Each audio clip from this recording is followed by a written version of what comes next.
Pak, tadi Bapak juga sempat cerita soal tax amnesty ini kan mungkin penyakit gitu Pak. Nah ini berarti ke depan untuk dalam jangka waktu 5 tahun ataupun sepanjang pemerintahan Bapak Presiden Prabowo, apakah mungkin tidak ada tax amnesty gitu Pak? Selama saya jadi Menteri Keuangan, saya tidak akan melakukan tax amnesty.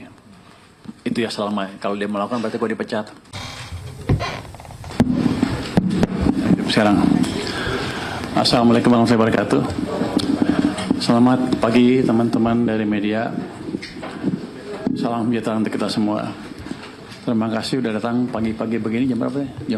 Tadinya harus 9.30 ya. Gue terlambat 14 menit ya. Kalau ini ada 1-2. Jadi cuma klarifikasi aja, karena ada keributan di luar yang berhubungan dengan pajak, yang berhubungan dengan tax amnesty pada khususnya ya. Jadi sehubungan dengan pemberitaan mengenai program pengungkapan sukarela sebagaimana diatur dalam Undang-Undang Nomor 7 Tahun 2021 tentang harmonisasi peraturan perpajakan atau Undang-Undang HPP. Dengan ini saya mengimbau kepada masyarakat khususnya dunia usaha agar tetap tenang dan tidak menafsirkan pemberitaan secara berlebihan.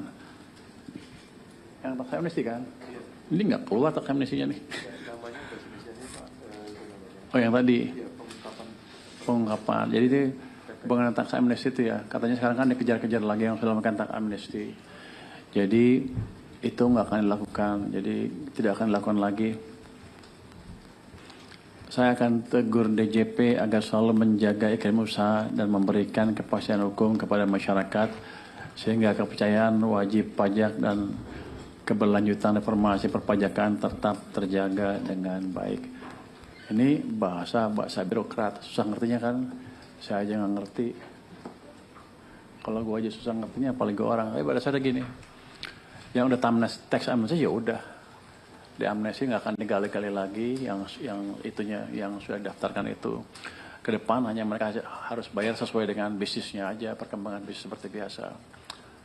Jadi ya tadi saya akan tegur Dirjen DJP. Dan ke depan kan udah berkali-kali nih. Pajak mengeluarkan beberapa pengumuman yang agak meresahkan ya. Ada pajak tol, pajak ini, pajak itu. Jadi nanti ke depan yang bisa mengumumkan kebijakan pajak hanya saya, bukan Dirjen Pajak lagi. Untuk menghilangkan kesimpang siuran itu, pajak hanya eksekutor, saya yang melakukan kebijakan dan mengambil kebijakan. Itu mungkin statement pendek dari kami. Kalau ada pertanyaan silakan. Berarti yang untuk pengecekan itu nggak akan dilakukan ya Pak untuk yang tax amnesty itu? Katanya kan ada harta yang belum sepenuhnya diungkapkan Pak. Yang paling yang dikejar adalah kan waktu itu ada komitmennya dipenuhi apa enggak itu ya Pak ya. Selain itu tidak akan dikejar lagi. Kan kalau itu kan seperti jebakan. Anda masuk tamasih declare, habis itu kita kejar mana yang kurang, mana yang ini. Kalau gitu kredibilitas pemerintah akan hilang karena ke depan kebijakan serupa pasti nggak akan jalan. Dan kita seperti berburu di kebun binatang. Kita akan perluas tax base, bukan itu caranya meningkatkan pendapatan pajak. Oke, silakan. Pak, kemarin kan DJP bilang ada sekitar 30.000 wajib pajak yang belum mengungkapkan hartanya di program PPS dengan sesuai ya Pak. Nah itu nanti tindak lanjut dari Kemenku seperti apa Pak ya Pak, agar wajib pajak itu bisa berkomitmen sesuai dengan program PPS Pak. Ini yang belum ikut tax amnesty kan? Iya Pak. Jadi ada 2.424 wajib pajak yang gagal repatriasi, terus ada yang 35.000 wajib pajak yang belum mengungkapin hartanya Pak. Kurang ungkap maksudnya. Dia ikut tax amnesty? Iya Pak. Yang kedua.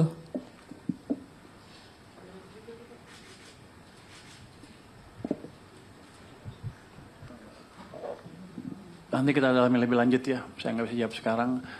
Kalau untuk saya sih begitu tax amnesty sudah selesai.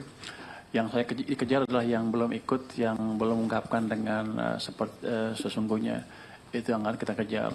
Jadi kalau misalnya saya rugi, ada sebagian yang ikut tax amnesty, tapi mungkin ada kelewat beberapa aset, yaitu resiko pemerintah ketika melakukan tax amnesty itu. harusnya pada waktu eksekusi diperiksa semuanya. Gitu. Jadi itu resiko yang harus ditangani pemerintah. Kita nggak akan kejar lagi. Yang kita kejar adalah yang belum ikutan NFC dan pendaftarannya, pelaporannya belum benar itu. Jadi kalau ada kebijakan itu nggak akan semuanya bisa sempurna. Kalau ada kesalahan jangan disalahin yang ikut. Harusnya pada waktu eksekusi itu kita berusaha dengan betul. Setelah selesai ya sudah. Kecuali ada komitmen atau janji-janji yang akan dipenuhin, yang belum dijalankan, kita akan kejar itunya. Tapi nggak akan diubek-ubek seperti yang dilakukan banyak orang itu. Jadi kita tidak akan berburu di kebun binatang.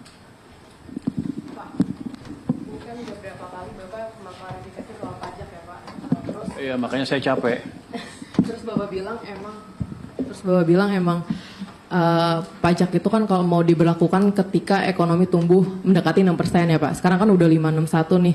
Mau mastiin aja emang tahun ini kayak gitu akan ketika nanti mendekati 6% apakah Bapak akan memberlakukan pajak? Di samping itu Bapak juga pernah bilang Bapak tuh pengennya pajak 30% per tahun gitu tumbuhnya. Pertumbuhannya ya. Ya.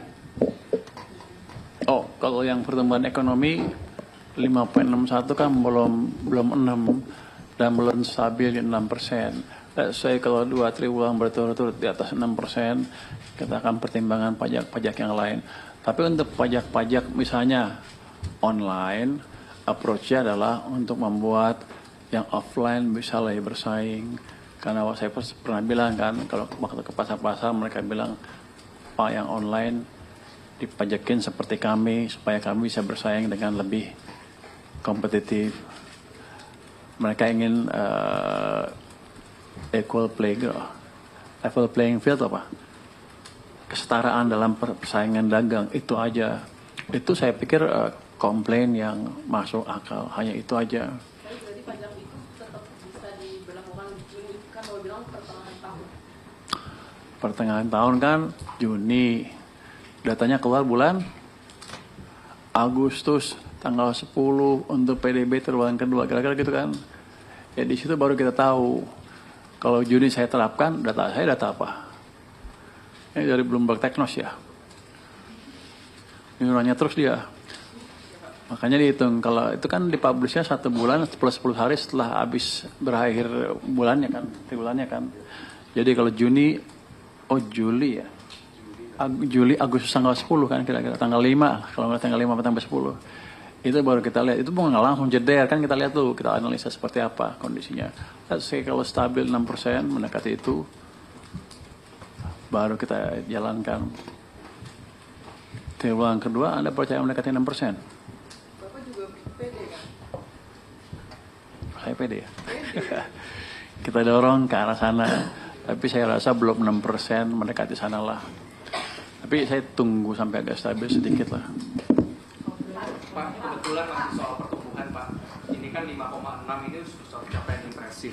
Tapi ada yang mengatakan juga bahwa capaian 5,61 di triwulan pertama ini serupa dengan inflasi itu karena low base effect tahun lalu, Q1 tumbuh 487. Apa itu benar Pak? Gimana? Serupa dengan inflasi. Iya, jadi sama-sama karena low base effect di itu maka hitungannya tampak lebih tinggi pertumbuhan kita. Apakah seperti itu atau bagaimana Pak?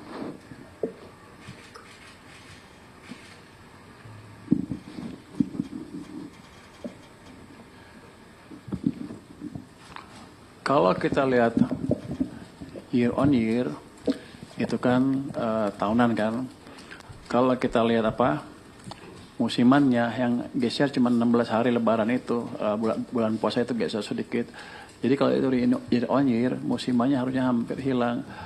Low base apa enggak, yang jelaskan pertumbuhannya lebih cepat. Dan ini kan dan melanjutkan pertumbuhan yang sudah cepat juga di triwulan keempat tahun lalu. Jadi kalau Anda lihat trennya clear naik. Itu yang kita lihat trennya. Ini akan kita dorong supaya berlangsung terus trennya ke depan. Jadi kalau angka jelek ribut, angka tinggi ribut juga. Jadi teman ekonom itu maunya apa? Luar negeri menghargai kita, dalam negeri nggak ini, tapi dengan data yang aneh, dengan sudut pandang yang aneh menurut saya. Menurut Anda gimana? Kalau menurut saya dari komentar ekonomi itu berusaha menelisik bener nggak sih 5,6 Iya benar, karena dia nggak tahu apa yang saya masukin ke sistem perekonomian. Saya jaga likuiditas supaya private sektornya bisa gerak. Saya dorong belanja pemerintah di bulan pertama dipercepat sehingga daya dorong ke ekonomi lebih merata sepanjang tahun. Terus saya lakukan langkah-langkah fiskal, misalnya pembayaran uang ke pupuk di awal tahun, pembayaran ke Pertamina dan lain-lain di awal tahun dan jalan terus. Yang lain juga sama. Yang butuh uang saya belanjain cepat. Belanja di Aceh itu ada dampaknya ke ekonomi kan. Jadi itu dampak real. Tahun lalu ada bencana nggak? Januari nggak ada kan? Tahun lalu ada langkah kayak saya nggak? Kayak kita nggak ya? Digeser ke awal tahun? Nggak ada. Tahun lalu Pertamina punya uang cukup nggak? Enggak. Apalagi. Jadi kalau Pertamina dibayar tepat waktu, seluruh subkontraktor juga akan dibawa tepat waktu. Itu akan memutarkan ekonomi juga. Anda lihat pertumbuhan konsumsi rumah tangganya berapa? 5%, 5,4, 5,5 kan nggak salah ya? 5,52 kan. Tertinggi sepanjang yang saya lihat, yang saya ingat. Artinya daya beli masyarakat juga membaik. Kenapa? Karena berbagai kebijakan pemerintah dan juga ada hari raya segala macam kan. Tapi tumbuh yang setinggi itu menunjukkan memang daya beli masyarakat memang bagus. Jadi kalau ada musiman lebaran pun kalau nggak punya duit aja. Atau ekonomi jelek aja. Jadi ini belum sempurna, tapi jangan dibilang nggak ada kemajuan. Dia aja kali nggak kerja, jadi dianggapnya krisis, resesi. Jadi kalau ekonom banyak ekonom menganggap resesi adalah kalau tetangganya nggak dapat kerjaan, kan. Dia nganggap krisis kalau dia nggak dapat kerjaan. Mereka berarti udah susah dapat kerja tuh, udah ngomong-ngomong krisis. Tapi bukan berarti seluruh ekonominya melambat atau sedang mengalami pelemahan dan menuju krisis. Jadi dia mesti lihat semuanya, jangan lihat sekeliling aja gitu. Makanya saya lihat angka PDB, angka ini, angka saya lihat semua kan. Bukan menurut saya seperti apa, bukan. Kita lihat data di lapangan dan bandingkan dengan data-data besar seperti apa. Ada yang bilang juga, itu kan makroekonomi, di bawah kan jelek. Saya ingatkan lagi di sini bahwa makro itu adalah penjumlahan dari mikro, harusnya jadi ke atas. Kalau makronya bagus, mikronya jelek, hampir nggak mungkin.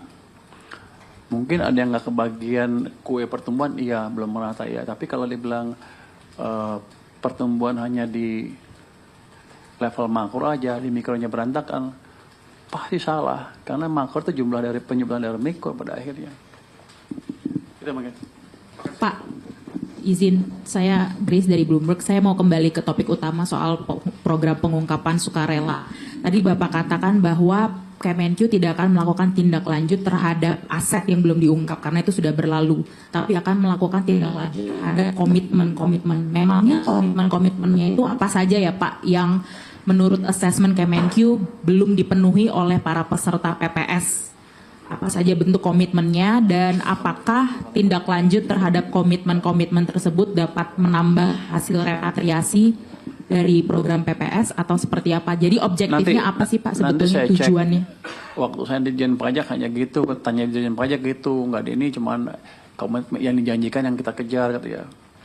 Tapi kalau menurut saya sih sudah clear kalau sudah ikut tax amnesty ya sudah. Kecuali misalnya dia janji tax amnesty nanti bulan depan saya bayar 100 miliar misalnya, itu belum bayar, ya itu dikejar. Yang lain mestinya enggak. Ya, clear ya. Jadi kalau enggak ada gunanya tax amnesty. Tax amnesty itu berbahaya bagi Kementerian Keuangan loh sama orang pajak. Kenapa? Nanti ada pemeriksaan betul enggak ininya itu, betulnya intinya itu, sehingga orang-orang kami diperiksa terus oleh kejaksaan kan sampai sekarang ada yang diperiksa gara-gara tax amnesty sebelumnya kan. Jadi ke depan mungkin kita nggak akan melakukan tax amnesty lagi. Jadi teman-teman bisnis bayar pajak yang betul. kita nggak akan ada amnesti lagi.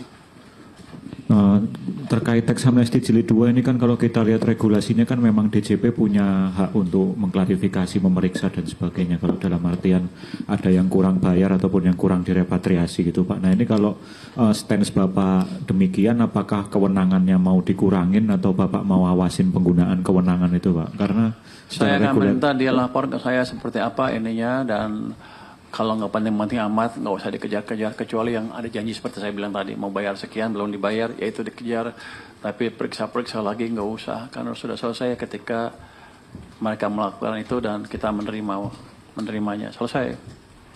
berarti mungkin kegiatan pemeriksaannya lebih difokuskan ke yang nggak terkait PPS saja gitu Pak, yang mungkin kayak baja, CPO dan yang kemarin-kemarin Bapak cek itu. Business as usual, kalau dia mau hasil bayar pajak ya bayar. Kalau bisa untung tahun nih ya bayar, tapi bukan ngejar yang zaman dulu yang belum diungkap. Karena mungkin juga waktunya nggak cukup, mungkin juga kelewat dan lain-lain. Jadi saya tidak mau menimbulkan ketidakpastian di kalangan pelaku usaha di Indonesia.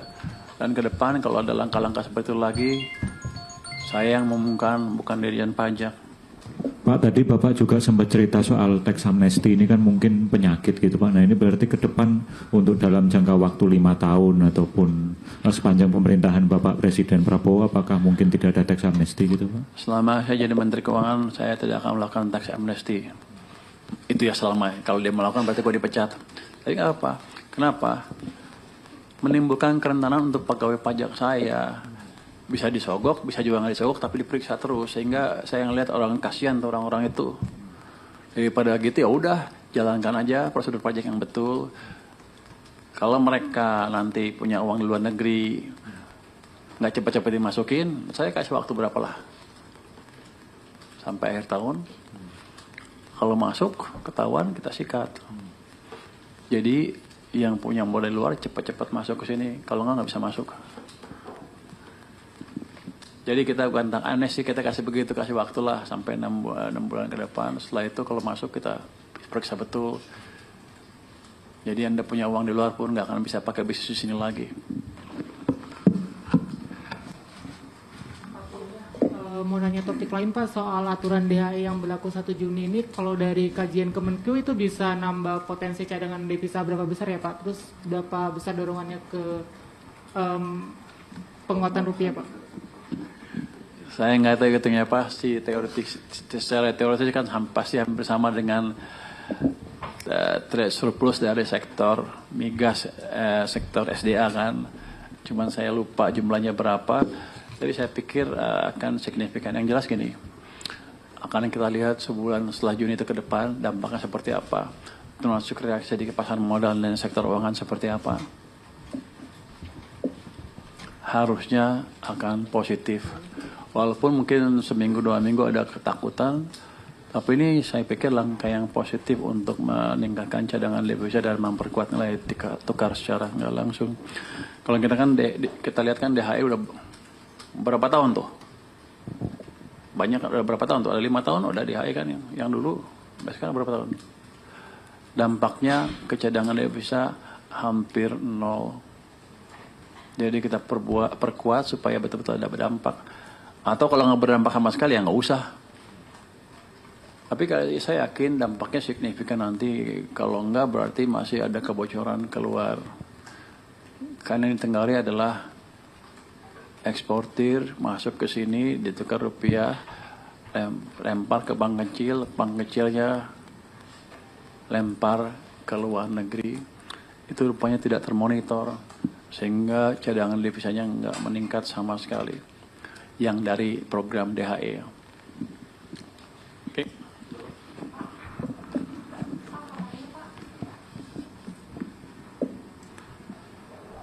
Nah, silakan.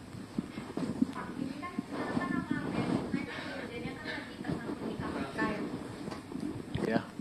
Sekarang kan pajakan namanya kan tersangkut di KPK ya Pak. Katanya udah di tahap penyidikan soal apa ya kemarin? Ya itulah Pak. Nah, Lupa lu ya. Pokoknya salah. soal Pokoknya. suap. Oh, saya tahu di Hotel Borobudur gitu Pak, disuap. Nah, terus itu gimana Pak? Bapak kan lagi bersih-bersih juga kan Pak? Apakah pajakan ini ikut salah satu yang akan dibersih-bersihkan atau gimana? Karena kan udah masuk ke tahap penyidikan Pak. Kita lihat sampai tahap yang lebih jelas lagi. Ini kan baru satu sisi si tertuduh ya, tersangka menceritakan apa yang ada yang dialamin.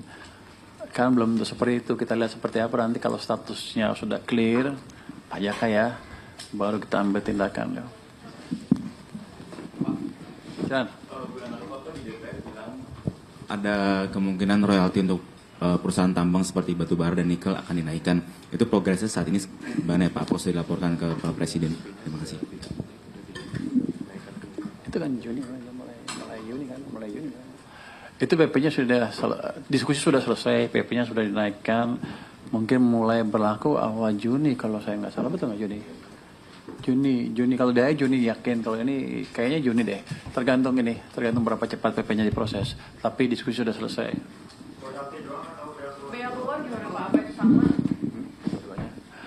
Dua-duanya kelihatannya. Juni ya Pak? Juni. Diusahakan Juni. Komoditasnya Pak? Nanti dilihat deh kalau boleh keluar. Tapi kalau menurut itu sih across the board kata Pak Bahlil waktu saya ketemu dia kemarin. Across the board itu semua barang tambang. Ya mineral. Iya. Tapi nanti dilihat detailnya begitu PP-nya keluar ya. Pak, penerimaan pajak April udah oke apa belum Pak? Apa? Penerimaan pajak sampai April udah masih oke atau belum atau sudah? April. Hmm. Oh ya masih oke. Apanya tumbuhnya? Tumbuhnya berapa persen Pak kalau? Saya belum dikasih tahu kalau April yang lain masih oke lah. Tapi pertumbuhan bisa kita kendalikan ke depan agar lebih cepat menuju antara 20 sampai 30%. B apa?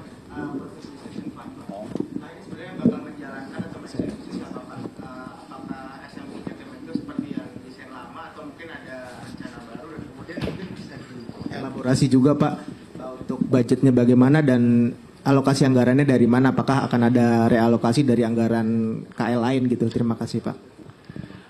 Jadi kan BSF, jadi mungkin belum kita aktifkan bond stabilization fund, tapi stabilisasi harga bond dulu. Beda rupanya kalau bond stabilization fund itu kalau krisis baru kita panggil semuanya. Ini kan nggak krisis, kita gunakan semua instrumen yang ada di kita untuk menjalankan itu. Belum pada saat sekarang belum sampai ngundang yang lain-lain, belum mengundang SMI atau INA atau yang lain-lain belum kita pakai. Kita manage cash aja supaya bondnya lebih stabil. Yang kita pakai bisa sell, bisa cash kita. Jadi nanti unit perbendaharaan saya akan lebih aktif. Dia akan seperti treasury di private sector. Menarik sih, mereka tertarik sekali kita kasih challenge untuk menarik. Jadi concern saya begini, waktu Januari sampai April itu kan rupiah melemah 400 perak dan yang keluar dari bond market cuma 21 triliun, kan kecil. Kalau saya jaga di situ aja pasti rupiahnya akan melemahnya nggak terlalu signifikan. Itu yang saya coba jaga. Minggu ini kita akan mulai masuk. Oh lagi. Itu tadi udah ada 2 kali. Terus suaranya gede nih. Apa? Soal utang di per Maret itu kan udah naik 2,9% dari yang Desember 9,7 triliun. Utang pemerintah Pak. Utang pemerintah total naik 2,9 per Maret 2026 ini naik dari yang Desember. Waktu itu Februari lalu tuh saya pernah nulis, saya juga pernah nanya Bapak bilang ini masih aman lah gitu. Itu Februari ya Pak. Nah kalau sekarang gimana Pak? kan acuannya apa? Utang. Kalau kita lihat Maastricht Treaty atau acuan yang paling ketat di Eropa, rasio utang ke PDB berapa? 60%. Kita masih jauh. Kenapa lu nanya lagi? Iya masih aman, masih sekitar 40-an ke 40 lebih sedikit. Jadi aman. Singapura berapa? 180 ya, 180%. Malaysia 60% lebih, Thailand juga berapa? Tinggi semua. Kita termasuk paling hati-hati dibanding negara-negara sekeliling kita. Dibanding Amerika juga, dibanding Jepang, apa Jepang 275. Jadi kalau lihat dari itu, harusnya Anda muji-muji kita. Cuman kan nggak pernah kan?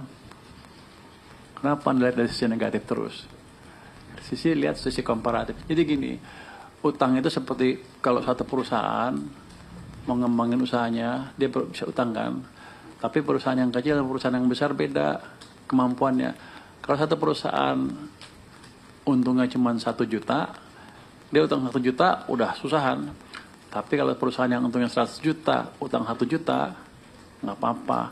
Makanya dibagi rasio debt to GDP, seperti itu kira-kira ya. Utang dibagi dengan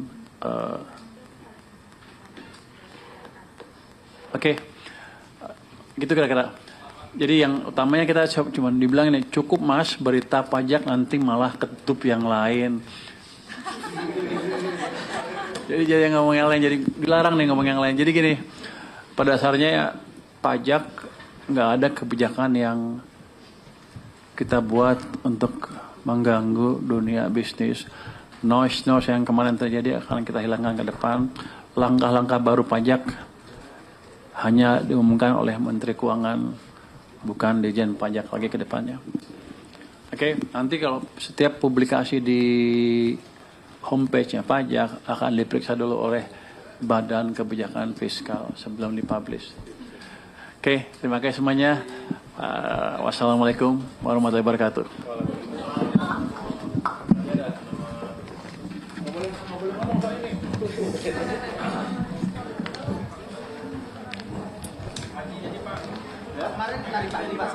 Kemarin lari pagi gimana Pak? Itu persiapan buat haji Pak.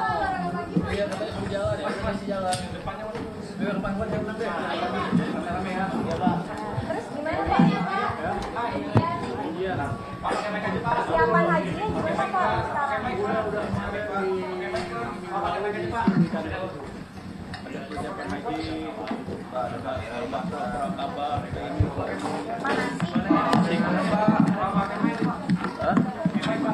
Masih ini.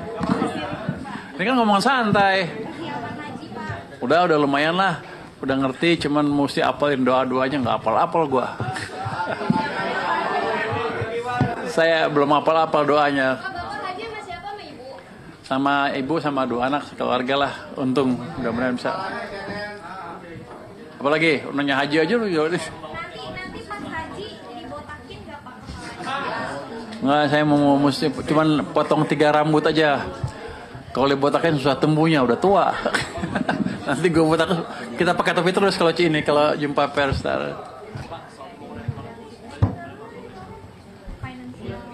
Oh, progresnya saya belum ini. Tapi Pak Rosan sama Pak Menko sudah ninjau Bali sana minggu lalu atau 2 minggu lalu ya. Yang jelas akan dibuat tim khusus untuk mempercepat proses itu. Jadi targetnya nggak lama diumumin lah. Bukan kami yang itu, Pak Presiden yang umumkan. Oke. Gaji buat pegawai Kopdes kan jadi APBN, dari APBN Pak. Itu udah ketahuan belum Pak dari Posman? Udah, kita akhirnya harus bayar selama 2 tahun nggak terusan ya. Itu dari pos, itu kan sebagian dari dana Kopdesnya belum kepake. Kita mau masukin itu dulu, jadi nggak ada tambahan baru ke dana baru ke APBN, nggak ada tambahan defisit baru karena sudah dialokasikan di situ, tinggal diinin sedikit.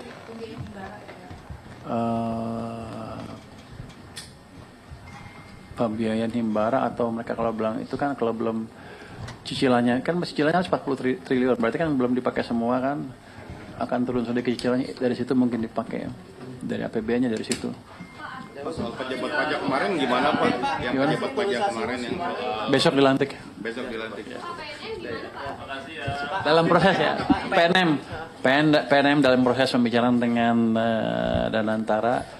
Sepertinya udah dekat lampu hijau, kelihatannya sih mereka mau lepas. Kelihatannya tukar sama Geodipa kelihatannya. Saya mau minta dua-duanya nggak boleh sama dia. secepatnya kita diskusi. Nanti siang itu kan untuk implementasi mungkin perlu waktu, tapi persetujuan dalam bulan ini udah selesai. Tinggal langkah sana. Ada pencopotan pejabat nggak dalam waktu dekat? Kan besok dilantik. Besok dilantik. Iya. Siapa sih Pak yang dicopot? Besok ya? Kemarin yang dicopot gara-gara ngelawasin anggaran ini Pak, motor listrik Pak. Oh, antara lain Yang anggaran itu Pak. motor, bukan motor listrik, motor MBG. Motor MBG ya. Motor listrik MBG. Anda mungkin Anda tebaknya sendiri. Makasih ya. Ya. Dari BGN soalnya mau konfirmasi aja. BGN bilang gitu. Oh, nggak tahu saya. Restrukturisasi bos gimana Pak? Hah? Ini restrukturisasi bos. Itu kan udah diputusin. Nanti ini sedang proses lanjutannya. Jadi dan antara sudah ngirim surat ke kita, nanti kita balas hingga bisa secara administratif diproses dengan benar. Tapi keputusannya udah selesai, tinggal dirapikan administrasinya. Segera. Bukan salah saya kan, sebelahnya juga lambat, tapi nggak akan cepat. Itu putusannya udah sebulan lebih tuh. Saya juga heran kenapa prosesnya lambat. Iya betul, administrasinya leleh. Tapi keputusannya udah selesai. Kita sama Danantara udah clear. Cuman dijaga jangan sampai nanti ada proses hukum yang kelewat sehingga kita repot. Oke.